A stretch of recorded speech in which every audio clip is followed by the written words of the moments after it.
Olá, vamos falar sobre Espiritismo? Sou Débora Rabelo, aqui dos Amigos de Nosso Lar, trazendo neste momento a continuidade do nosso estudo de O Céu e o Inferno ou a Justiça Divina, segundo o Espiritismo. Segunda parte, Exemplos, capítulo 2, Espíritos Felizes. Vamos aqui dar continuidade ao estudo da evocação feita, aqui do senhor Samuel Philip. As páginas grudaram. Então vamos aqui à continuidade deste estudo. Vós que me fizestes sofrer sobre a terra, que fostes duros e maldosos comigo, que me humilhastes e enchestes de amargura, vós cuja má fé muitas vezes submeteu-me às mais difíceis provações, não somente vos perdoo, mas vos agradeço. Ao querer fazer-me o mal, não suspeitastes que me farieis tanto bem. Mas é verdade, de fato, que a vós eu devo, em grande parte, a felicidade de que desfruto, porque me fornecestes a oportunidade de perdoar e de pagar o mal com o bem. Colocou-vos Deus em meu caminho para testar minha paciência, exercitando-me na prática da mais difícil das caridades, a de amar os inimigos. Não vos impacienteis com tais digressões. Chegarei ao ponto de vossa indagação. Bom, o próprio Evangelho segundo o Espiritismo já nos traz a observação. Aonde está a verdadeira superação se nós amarmos a quem nos ama? Se nós amarmos a quem é igual a nós em ideal, em pensamento, em atitudes, com opiniões semelhantes? Não, a diferença, a superação e o amor verdadeiro está em amar as diferenças. Por isso que não é fácil, que não é simples. Por quê? Porque muitas vezes vemos no outro o reflexo das nossas atitudes. E aí nos indignamos, mas precisamos, dentro de nós, trabalharmos primeiro para olharmos e conseguirmos olhar de forma diferente a outra pessoa, o que nem sempre é fácil, dada a nossa ainda imperfeição que carregamos. Certo? Vamos continuando. Ainda que sofrendo cruelmente durante minha última enfermidade, eu passei pela agonia. A morte veio para mim como o sono, sem luta, sem abalos, não tendo apreensão com relação ao futuro. Não me sentia agarrado à vida, não tendo, por conseguinte, que me debater contra os últimos laços. A separação aconteceu sem dor e sem esforço, e sem que me apercebesse disso. Não sei quanto durou este último sono. Foi curto, no entanto. Ao despertar, foi de uma calma que contrastava com o meu estado anterior. Não mais sentia dores, ficando feliz com isso. Queria levantar-me, andar detinha-me. No entanto, um torpor nem um pouco desagradável, que tinha até mesmo um certo encanto, ao qual entregava-me com uma espécie de prazer, sem me dar conta de minha situação, mas sem duvidar que houvesse deixado a terra. O que me cercava parecia-me um sonho. Vi minha esposa e alguns amigos chorando de joelhos no quarto, e disse para mim que certamente julgavam-me morto. Quis esclarecê-los, mas não pude articular palavra alguma, pelo que concluí que sonhava.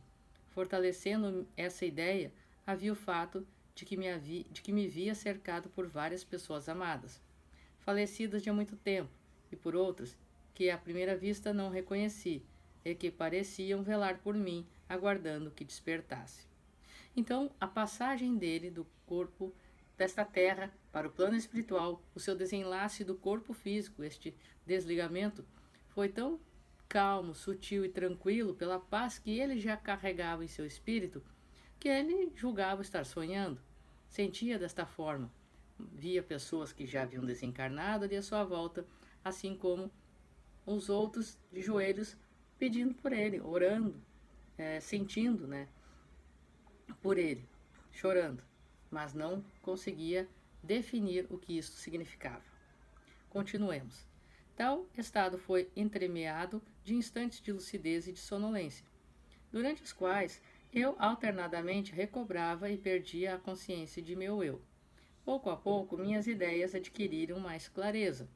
A luz que eu apenas entrevia através de um nevoeiro fez mais brilhante.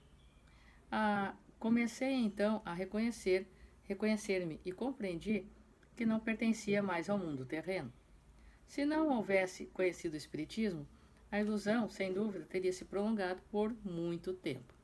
O que mostra, então, que o estudo e a compreensão de que a vida continua, desta imortalidade, desta eternidade da alma, melhor dizendo, faz muito sentido e esclarece esta passagem do espírito, para que ele não se sinta atordoado ou não se sinta, então, perdido no que está acontecendo. Claro que quanto mais espiritualizado isto acontecerá e quanto mais preso às questões materiais da Terra, isto, apesar de tudo, pode causar uma grande perturbação. Continuamos. Meus despojos mortais não haviam sido ainda enterrados. Observava meu corpo com piedade, alegre por ter, finalmente, dele me libertado. Sentia-me tão feliz por estar livre. Respirava com tranquilidade, como alguém que escapa de uma atmosfera nauseante. E indizível sensação de alegria penetrava todo o meu ser. A presença daqueles que eu amara enchia-me de alegria. Não estava de modo algum surpresa ao vê-los. Parecia-me tão natural, mas era como revê-los após uma longa viagem. De início, um fato me espantou, que é o de nos compreendermos sem articular palavra alguma. Nossos pensamentos eram transmitidos apenas pelo olhar, como por uma penetração fluídica. Os espíritos têm como linguagem o pensamento, espíritos mais evoluídos. Mas isto é algo que espíritos não tão evoluídos precisam aprender ou reaprender. Mas, dado ao seu estado de evolução, ele facilmente reutilizou esta linguagem. Continuamos. No entanto, eu ainda não me despira completamente das ideias terrestres. A lembrança do que havia sofrido retornava de tempos em tempos à memória, como para me fazer melhor apreciar minha nova situação. Eu sofrera fisicamente, mas sobretudo moralmente. Fora exposto a malevolência, a esses 1000 embaraços, mais penosos, talvez, que as desgraças reais, porque elas causavam uma ansiedade permanente. A impressão desses desassossegos não havia sido completamente desfeita, perguntando-me, por vezes, se realmente deles havia me livrado. Parecia ainda ouvir certas vozes desagradáveis, temia as dificuldades que tantas vezes me haviam atormentado, estremecendo contra a minha vontade.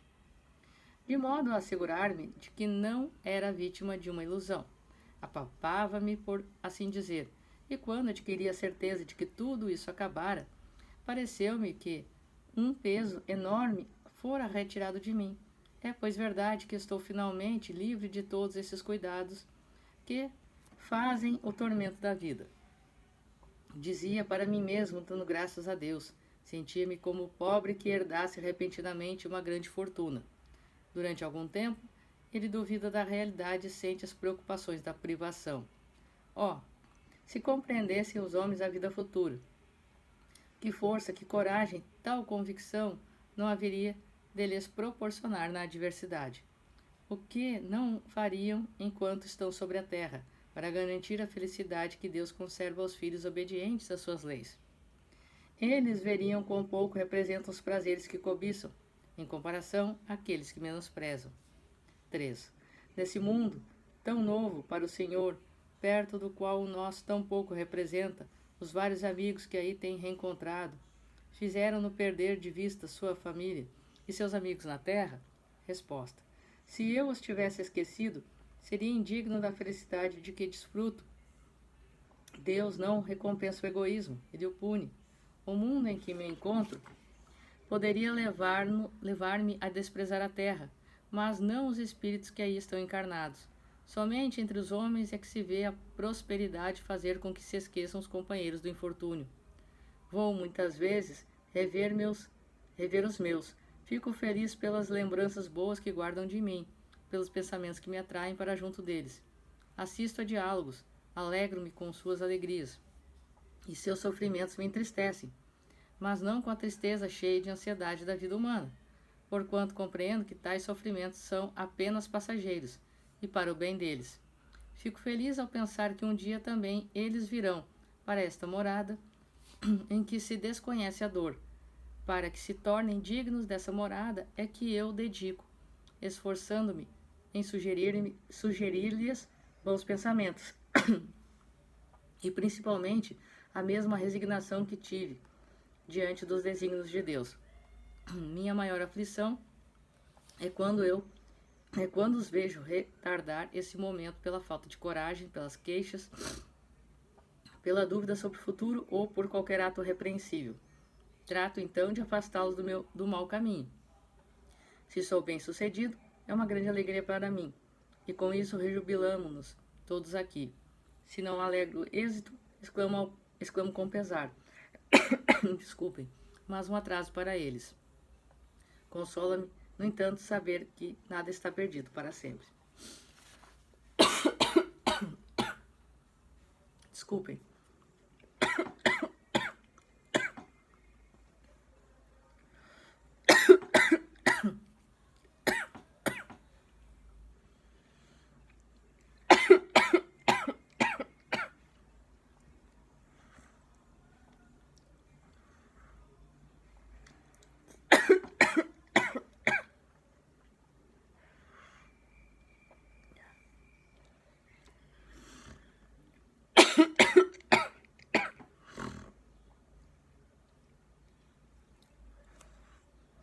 Portanto, desculpem a tosse. Portanto, as nossas boas atitudes direcionarão nossos espíritos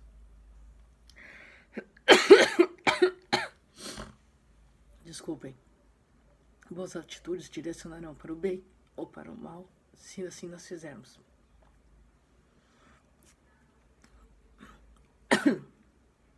Vamos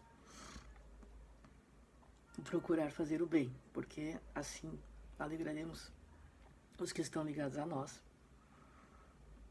e nós receberemos deles, certo?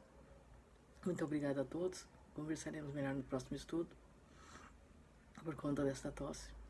Deus abençoe a todos.